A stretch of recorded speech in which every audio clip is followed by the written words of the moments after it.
Bom dia, Carol Fiori. Pessoal, vamos lá então. Vamos continuar. Eu acho que hoje nós paramos na isomeria mesmo, foi? Na aula passada.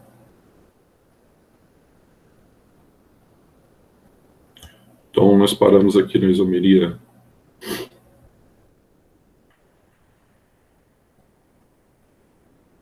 Começamos a falar sobre isomeria óptica, né? Então, nós começamos a ver algumas características que nós temos na isomeria óptica. Então, nessa isomeria óptica, primeira coisa, nós temos dois tipos de isomeria espacial, nós temos a geométrica e a óptica, né? Então, nós vimos, basicamente, só recordando aqui, o carbono assimétrico. Hoje, se der tempo, a gente já vai começar a fazer os exercícios da apostila, tá?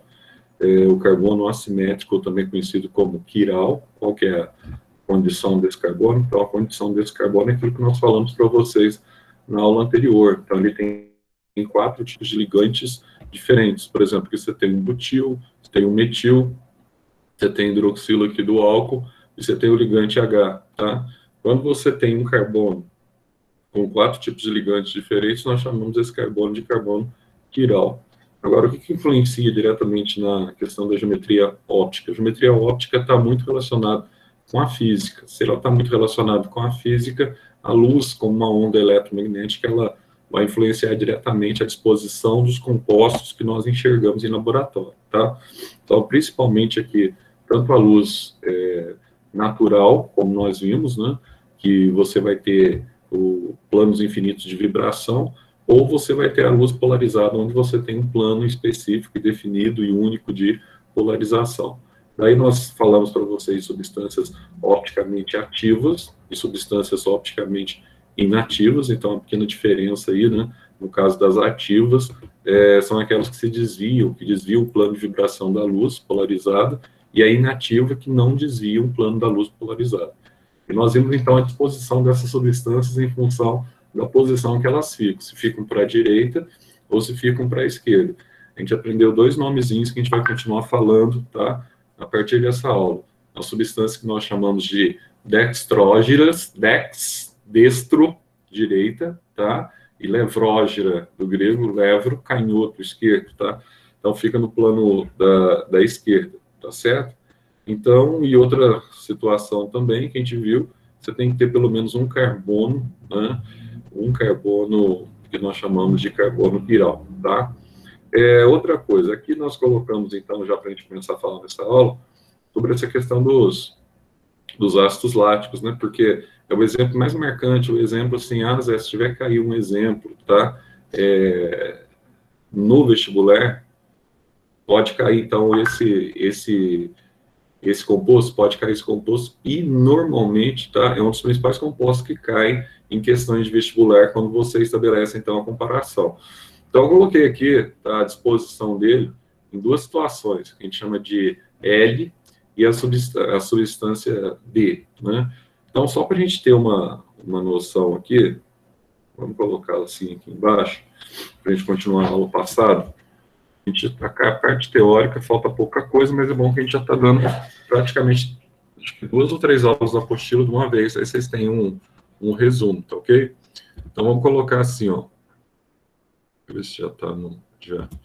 Vamos colocar uma observação aqui, ó. Quando submetemos. Peraí, vou colocar de caixa alta. Quando submetemos, tá? No caso, essas 2 moléculas.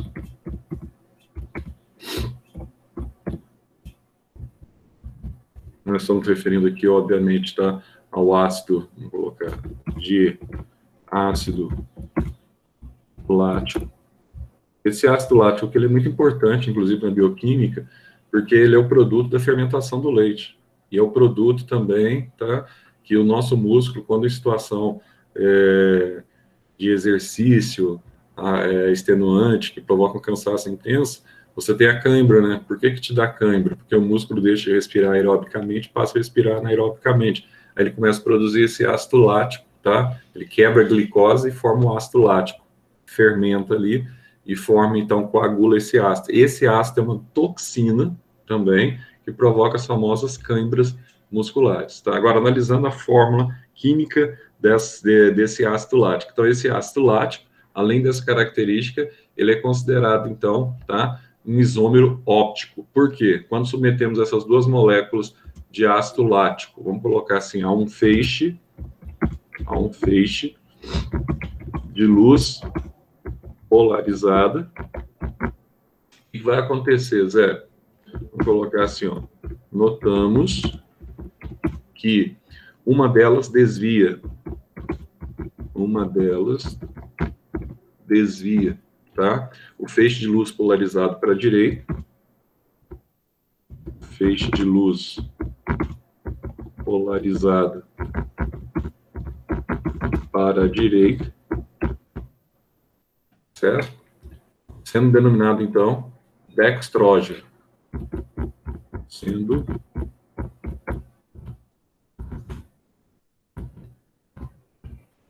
dextrógeno. Então, aí vem o Dzinho, tá? Na frente do composto. A gente escreve assim, ó. Ácido lático. Vou colocar assim, ó. Ácido Dzinho. Vou colocar o D minúsculo aqui para ficar igual a fórmula mesmo, senão dá a impressão que é tudo caixa alta, tá? D. Carilho aumentou, né? Lático. Tanto faz. Então, você vai ter, então, o Dzinho aí referindo-se que você está enxergando a partir da luz polarizada o composto para a direita, tá? Em contrapartida, né, no caso aqui, a outra desvia para a esquerda. Então, a outra desvia o feixe para a esquerda. Então, quando ela desvia para a esquerda, aí você tem aqui, ó, denominada. Aí você vai colocar só o Lzinho, tá? De levógiro. Então, de levo, de canhoto. Aí como é que você escreve a fórmula? Você escreve assim, ó, ácido. Aí você coloca o Lzinho na frente, L lático. Só essa diferença. Agora, vamos enxergar isso, como é que acontece, tá? Tá, aqui dá para se enxergar nesses dois aqui, ó, de acordo com a disposição que ele aparece, com a polarização da luz que ele é submetido, com o feixe unidirecional, com o feixe único de luz que incide sobre ele, tá? E aqui, ó, tem mais um detalhe interessante.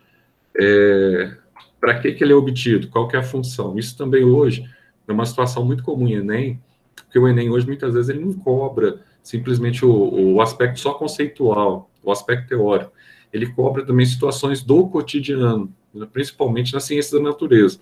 Então, você tem situações do cotidiano, tanto na química, tá, quanto situações do cotidiano na física e na biologia. Então, ele mistura tudo isso. Então, você que vai fazer o Enem, você tem que ter o conceito, tá, dessas três disciplinas em interdisciplinaridade para você se dar bem. Não adianta você saber ser bom só em uma, porque muitas vezes tem questões que envolvem conceitos, tá, que envolvem essas ciências que eles chamam de ciências da natureza. Então, vamos colocar assim, ó, o lático, o ácido lático, tá? Vamos chamar aqui o dextrógeno. Ele vai ter uma característica interessante. Ele é obtido, isso é um conceito interessante para Enem, tá? É aquela situação que você coloca para você auxiliar o aluno, que a gente faz isso muito no terceiro ano, tá? Você colocar o aluno antenado às coisas referentes ao Enem. Então, olha só, o ácido lático destrógeno é obtido pela ação de bactérias. Quem são essas bactérias? Bactérias que estão presentes no extrato da carne, tá? Bactérias que estão presentes no extrato de carne, tá? E o levógiro é outra formulação dele, tá? A partir, eu acabei de falar, inclusive, aqui agora, da fermentação que provoca cãibra muscular, tá? A partir da fermentação ou respiração anaeróbica, a partir da fermentação da sacarose, tá? E essa sacarose aqui, ó, vamos colocar aqui o nome dele aqui, o Bacillus, vou colocar aqui, Ctrl I. O tipo de bactéria que provoca, tá? Bacillus acide, é o nome dessa bactéria. Levo, que vem de levógiro, tá? Lactiti, né? Lactiti, que vem de leite. Então, que também que coagula o leite. Então, vou colocar aqui, ó, para ficar uma situação bem prática, Ctrl I, vou colocar aqui, ó, atua na coagulação do leite, tá? E é uma toxina no músculo que provoca a dor aí da cãibra muscular. E como toxina no músculo, desencadeando as cãibras musculares.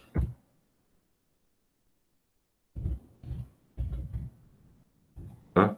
Então, para a gente trazer isso aqui para a prática, né? Porque a gente fala assim, mas isômero óptico, aonde que eu vou precisar disso na minha vida?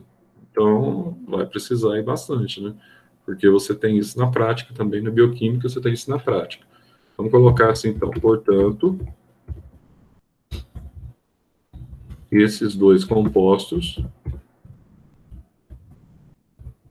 são isômeros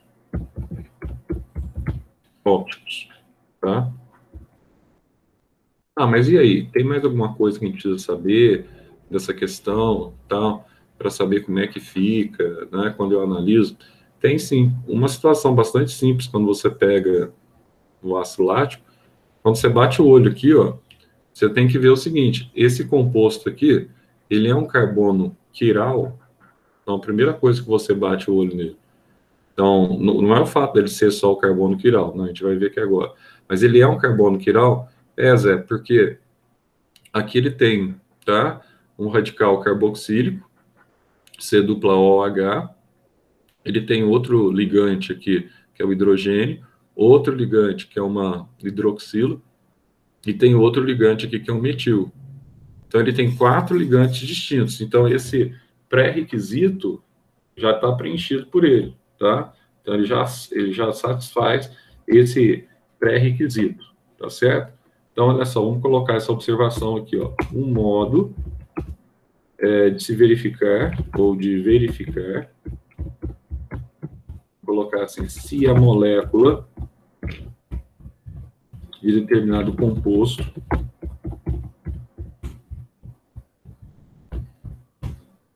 realiza atividade, a gente chama de óptica, por observar, vamos colocar assim, se a molécula possui, nós chamamos aqui de carbono quiral, algum carbono quiral ou assimétrico. Bom, isso é um pré-requisito fundamental, ou seja, um carbono que vai ter, então, 4 ligantes diferentes, tá? Outra coisa também, que nós vamos ter aqui bastante interessante, nesse quesito aqui, você vai ter que olhar para a estrutura desse tipo de carbono, tá? E você vai ver que quilos no grego. Por que tem esse nome, Zé? Já viu falar daquela prática conhecida como quiromancia? Então, ó, quiromancia não é aquela questão lá, né, de leitura das mãos, né, que, sei lá, acho que cigano, acho que cigano mesmo faz, quando eles estão aqui em Alfenas, assim, e tal, ficam lá na praça, a pessoa vai passando, eles ficam oferecendo para fazer a leitura da mão. Então, a quiromancia, prática de leitura da mão. Então, quiros vem da palavra mão, tá? Por que da mão? Porque a mão, quando você coloca ela diante do espelho, você tem uma situação que nós chamamos de enantopomorfismo. Lembra lá? São os enantiômeros, ou substâncias enantiomórficas, ou estruturas como a mão, que são enantiomórficas. O que é isso? Quando você projeta a mão diante do espelho, você enxerga a sua mão do outro lado como se ela estivesse virada, tá? Você enxerga ela do lado oposto. Então, você projetou ela, você enxerga ela virada, né? Como se ela estivesse do lado oposto. Ou seja, elas não são sobreponíveis, tá? É o que acontece com a mão. Então, é a mesma coisa, é o mesmo conceito, tá? Que nós vamos tratar aqui para a questão da óptica aqui do ácido lático. Note que isso, tá? Essa questão do carbono quiral ocorre, vamos chamar assim, na estrutura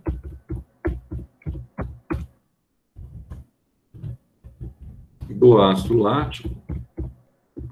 Ah, mas por que, Zé? Sendo, vamos colocar assim, que esse tipo de carbono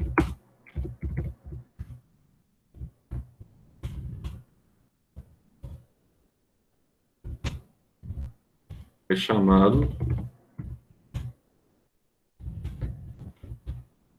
de quiral, tá? Aí eu vou colocar assim, que origina-se,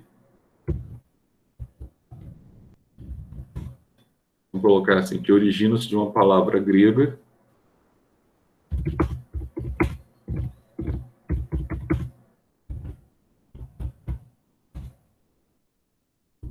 que significa mão. Ah, então aí eu vou lembrar do enantiomorfismo da física, né? Então vamos colocar assim, ó, assim, para ficar bem bonitinho, né? Com nossa mão, assim com nossa mão.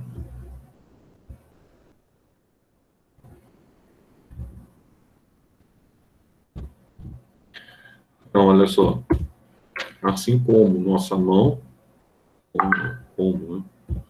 Assim como nossa mão, o que vai acontecer aqui, ó? Que a gente chama agora de estereoisômeros, isômeros diferentes, tá? Ópticos. O que vai acontecer com eles? São a imagem, a gente vai chamar de imagem especular, do espectro, que a gente chama de espectro na física, de espectro fotônico, um do outro, tá? Sendo chamados de enantiomórficos, sendo chamados de enantiomorfos. Ou, se quiser também, enantiômeros, tá?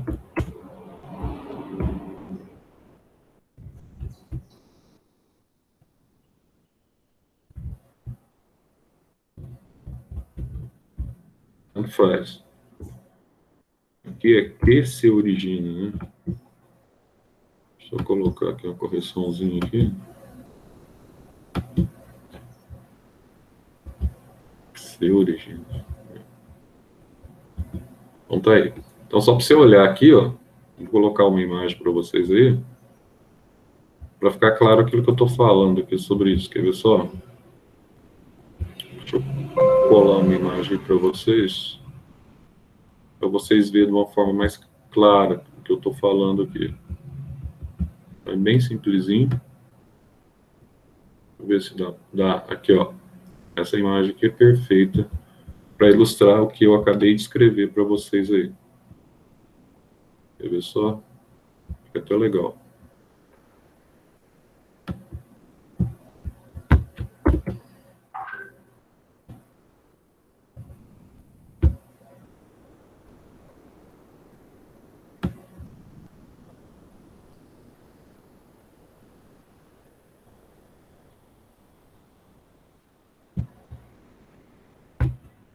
E a área aqui. Vamos ver se vai. Aí, ó. Basicamente isso aqui, ó. Diminuir o tamanho disso.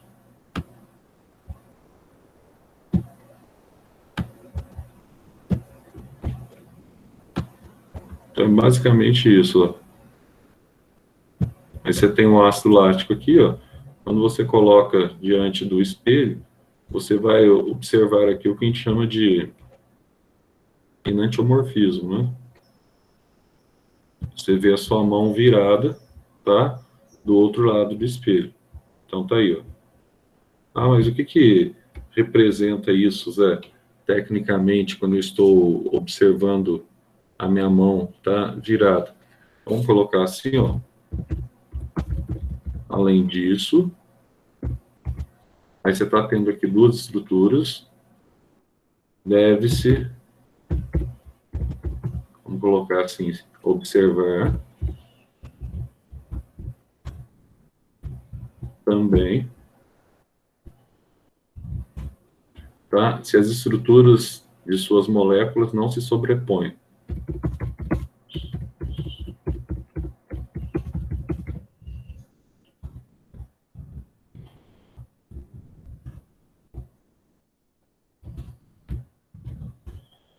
Não são sobreponíveis. Não se sobrepõem, não são sobreponíveis. Zé, você pode voltar ali em cima rapidinho para eu tirar um print em cima da foto? Aí. É isso. Pronto, obrigada. Já foi. Aqui, ó, se elas não são sobreponíveis, vamos pegar aqui uma nomenclatura bem da química mesmo, tá? Então, deve-se observar se as estruturas de suas moléculas não são sobreponíveis, porque se a estrutura, vamos chamar assim, de determinada molécula,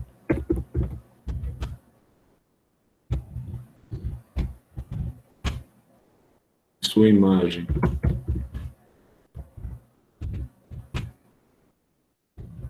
se sobreporem,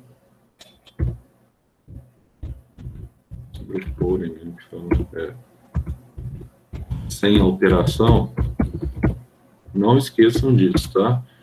Então, serão a mesma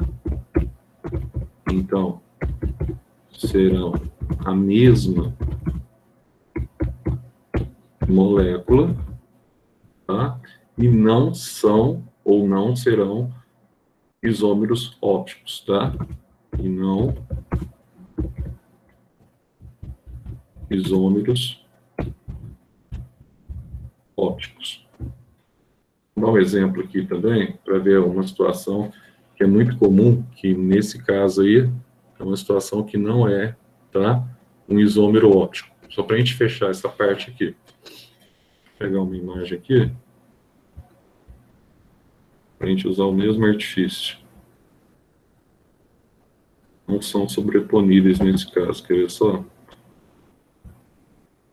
Gente.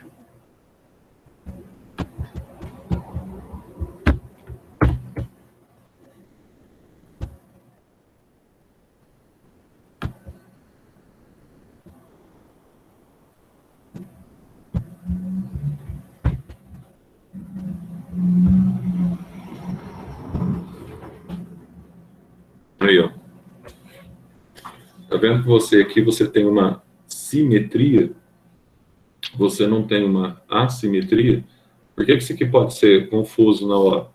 Porque quando você olha para o pré-requisito aqui do carbono, que a gente chama de quiral, ele está preenchendo o pré-requisito do carbono quiral aqui, Zé. Tá. Ele tem 4 ligantes distintos, cloro, bromo, flúor, hidrogênio. Só que, olha só, o que está acontecendo? Por que se eles não são sobreponíveis, tá? Quando você coloca diante do espelho, você não tem imagem que a gente chama de enantiomórfica ou invertida, tá? Se o bromo não passou para cá, o hidrogênio não passou para cá, eles não são isômeros, eles são exatamente o mesmo composto, obviamente, tá? Eles se tornam como se fosse o mesmo composto, porque aqui eles são simétricos, ó. Eles não mudaram a posição do brometo. Então, vamos só colocar esse detalhe aqui para a gente fechar essa parte. Vou colocar essa observação. Vamos colocar assim, ó. No entanto,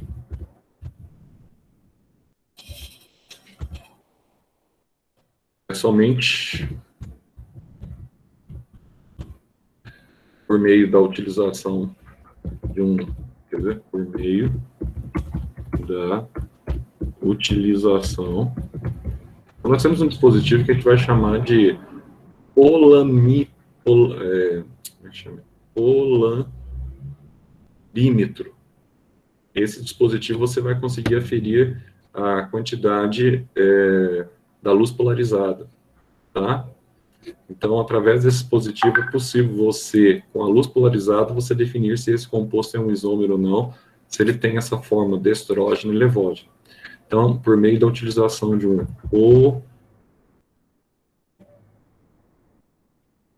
polarímetro,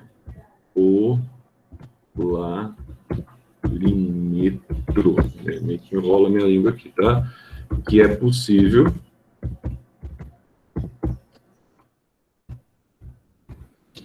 quiser saber com certeza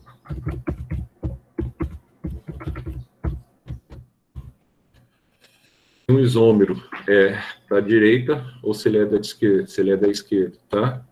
Então, se um isômero é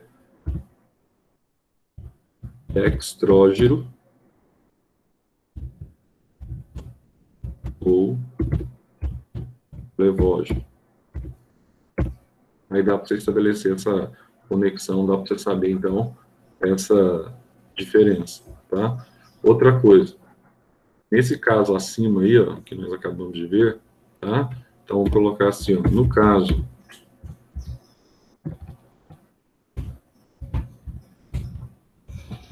acima descrito,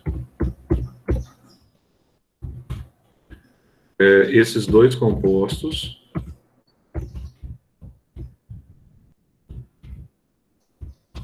apesar de serem quimicamente e fisicamente iguais,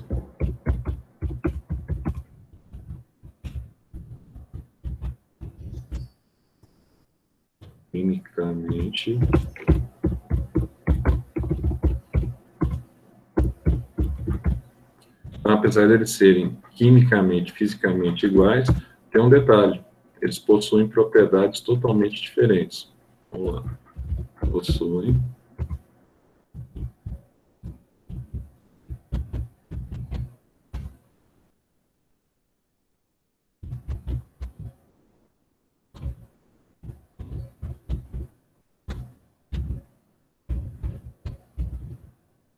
propriedades totalmente diferentes, tá? Então, ó, uma mistura deles, ela é opticamente inativa, não são isômeros. Então, vamos colocar assim, ó, uma mistura deles é opticamente inativa, tá? Ou seja, nesse caso aqui, ó, não desvia o plano de luz polarizado.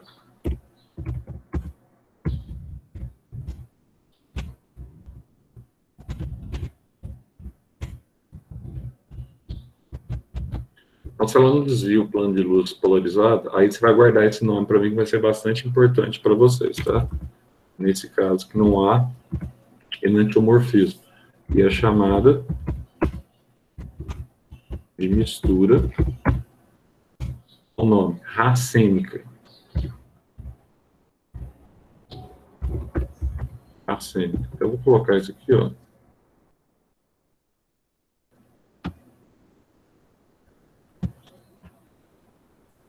Vou colocar isso aqui até de outra cor, tá?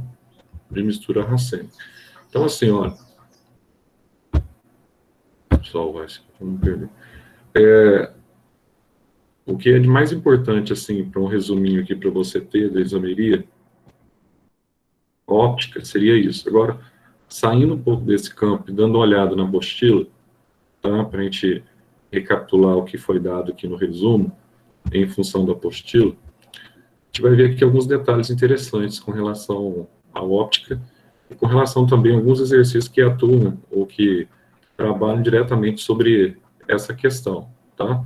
Ah, mas isso é importante? É muito importante. Olha, você falar para mim assim, isomeria é importante? Isomeria é importante para os vestibulares em geral? Sim, muito importante. Isomeria é importante para o vestibular da Unifenas, né? Que esse ano a gente está tendo um detalhe interessante com relação aos alunos do terceiro ano. Eu não sei se eu comentei com vocês, mas eu não me lembro, assim, em situações recentes, de uma sala de terceiro ano tão interessada em medicina como é essa de agora. Cada um com as suas, né, motivações particulares, uns querem federal, outros querem, pode ser particular, mas nunca vi na minha vida, tá, aqui na escola, ali deve ter mais ou menos, se você pegar os alunos lá naquela sala, mais de 75% dos alunos lá, eles vão fazer medicina. Pergunta para eles qual que é que você quer, eu quero medicina.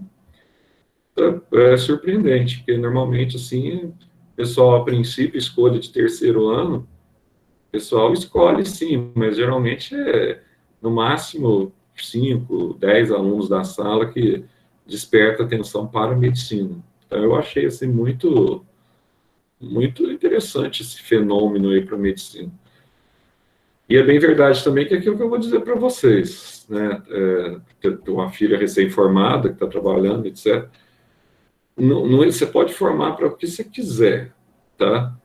E agora, em termos, se você tiver dom, gostar da coisa, gostar, óbvio. Se não gostar, por uma questão só de dinheiro, esquece, não vai dar certo. Você tem que gostar do negócio.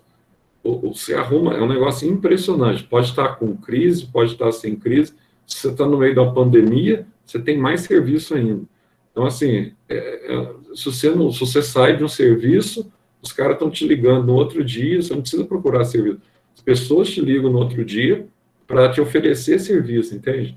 Então, assim, em termos de profissão, em termos de engajamento de mercado, é uma coisa, assim, fora de série. E até a remuneração também é bastante interessante. Agora, isso tudo não adianta se você não gostar da coisa, entende? Se você não faz parte, etc., da tua constituição, da tua convicção. Você tem que gostar do negócio mesmo, porque aí você vai se dar bem, como médico, etc., tal. Agora, se você tem, eu tenho afinidade por exatos, eu tenho afinidade por humanos, você tem que seguir na tua afinidade. Mas em termos de empregatício, medicina realmente é um negócio meio que doido, viu, velho? Um negócio meio doido. Você começa a analisar assim, você fala, não é possível. Quando você compara, principalmente com as outras profissões e com a dificuldade que há no momento inicial das outras profissões, né? De você estabelecer uma conexão de emprego, assim, tal, tá? Que não é fácil, que acontece mesmo.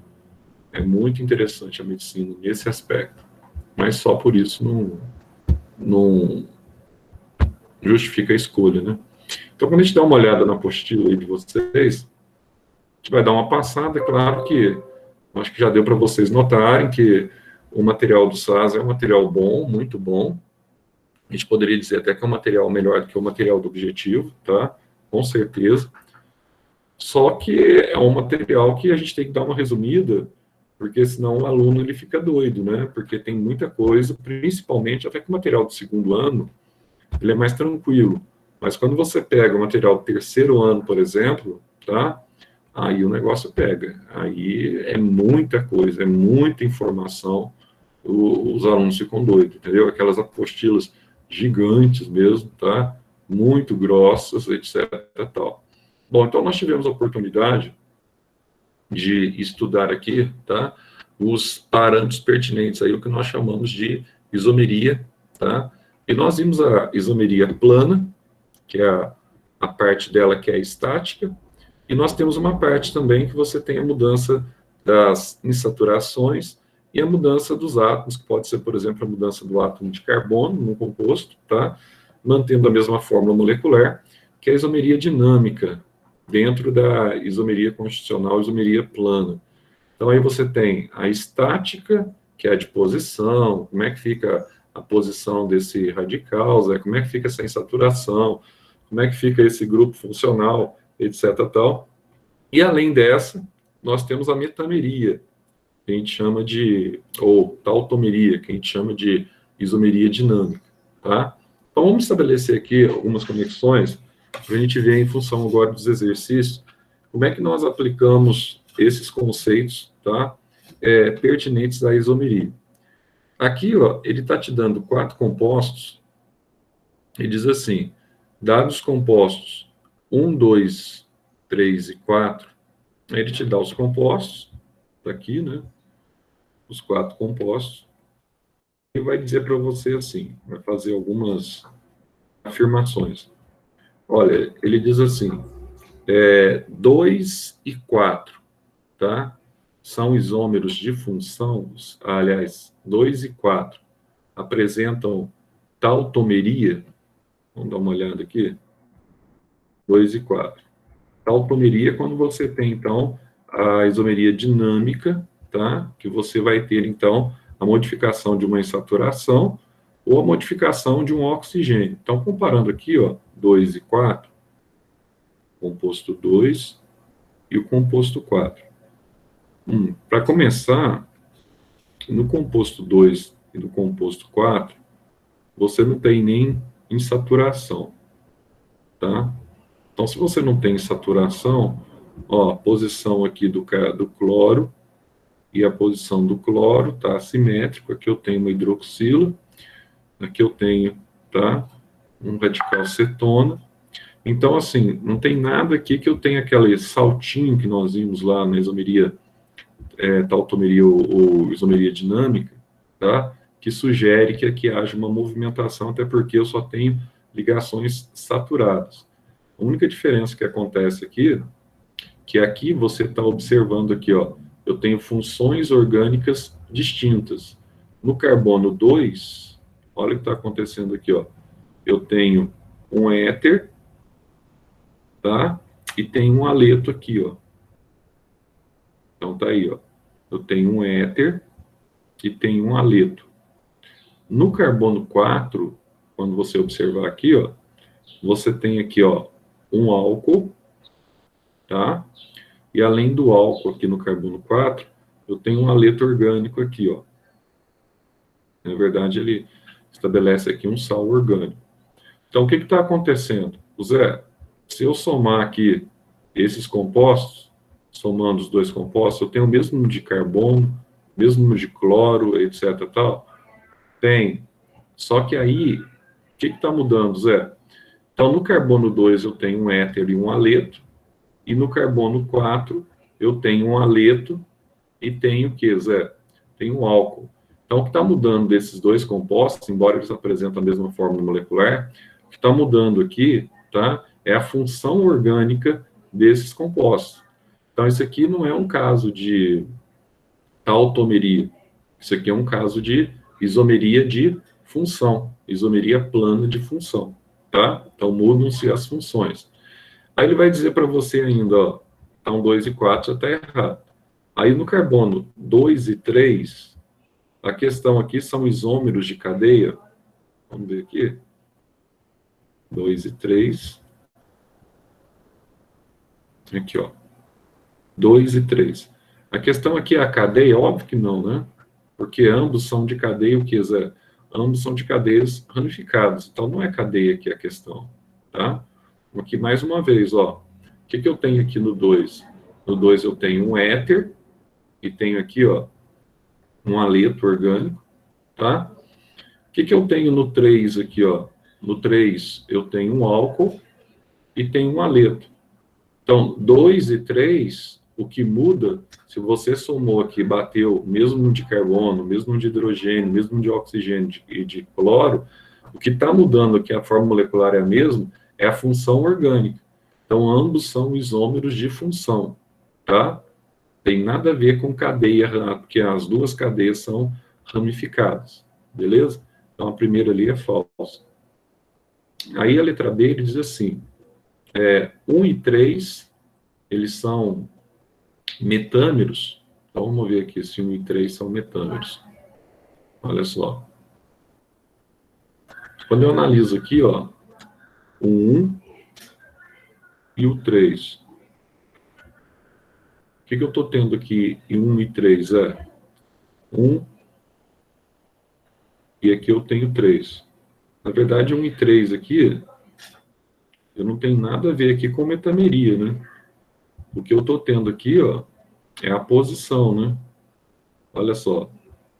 Aqui eu tenho aqui, ó, tem uma hidroxila, que está no carbono, nesse carbono aqui, que é o carbono 3, e a hidroxila aqui, ó, que é a função orgânica, aparece no carbono 2, tá?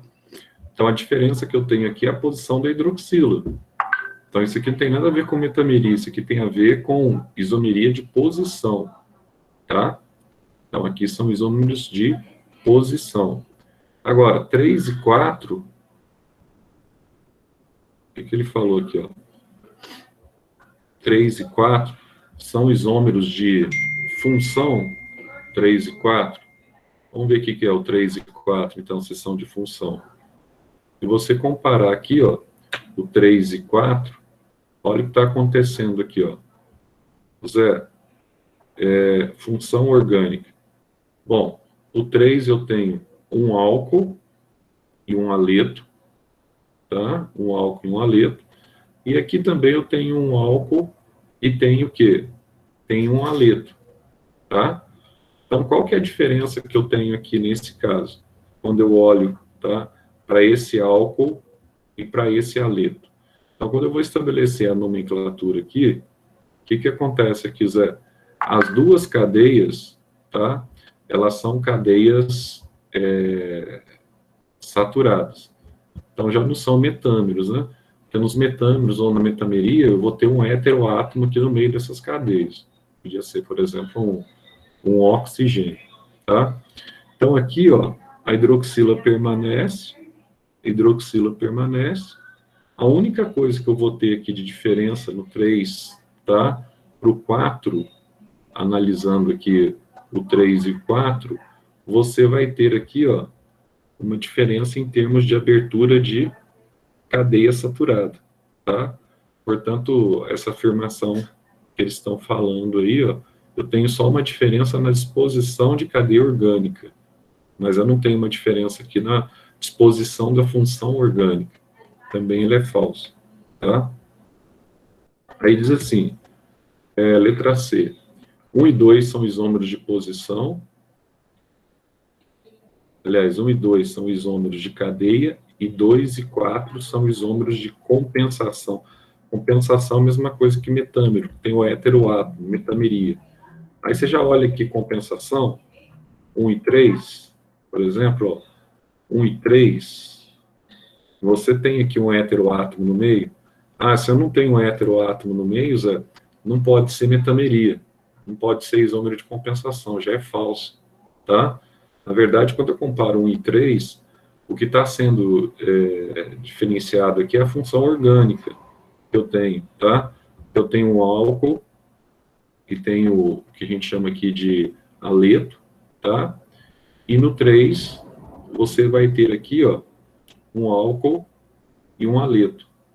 Então, você tem aqui, na verdade, eles são isômeros de função, não isômeros, tá? Aliás, não é 1 e 3, 1 e 3 são isômeros de posição, né? É a posição onde eles estão. E o outro é 3, 2 e 4. 2 e 4. No 2 eu tenho um haleto, tá? Aqui você vai ter um haleto e um éter, e no 4 eu tenho um haleto e um álcool. Então, 2 e 4 são isômeros de função. Agora, vamos ver a letra D. Aí ele diz assim, 2 e 3 são isômeros de posição, e 3 e 4 são isômeros de cadeia. Então, vamos ver 2 e 3 aqui, se é apenas a posição. Nós vamos ter aqui, ó. Então, dá uma olhadinha. 2 e 3, é a mesma coisa, éter e haleto, álcool e haleto. Então, aqui são isômeros de função. Já está errado. Vamos ver o último lá. 1 e 2 são isômeros de função. 1 e 2, álcool e haleto. E o 2, tá? Você vai ter o haleto e o éter, tá? De função, beleza? E ele diz assim, 1 e 4 são isômeros de cadeia. Vamos ver se 1 e 4 são isômeros de cadeia. Por exemplo, a cadeia é parecida. 1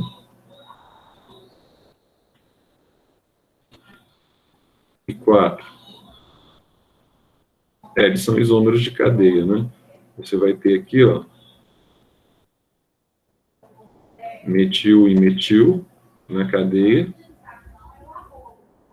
a hidroxila, o cloro na cadeia aberta, tá? Então, eles são isômeros de cadeia. Então, a alternativa correta aqui seria a letra I. Aí, bom, vai acabar a aula, vou ter que ir pro cursinho agora. A gente faz, semana que vem, a gente deixa só para a gente resolver esses exercícios aqui, tá? E para a gente fixar esse conteúdo aqui, tanto dessa aula como das outras 3 aulas, beleza? Deixa eu ver, a gente tem que entrar direto no cursinho. Então, beleza, pessoal. Segunda-feira eu volto com ecologia com vocês. Interromper a gravação.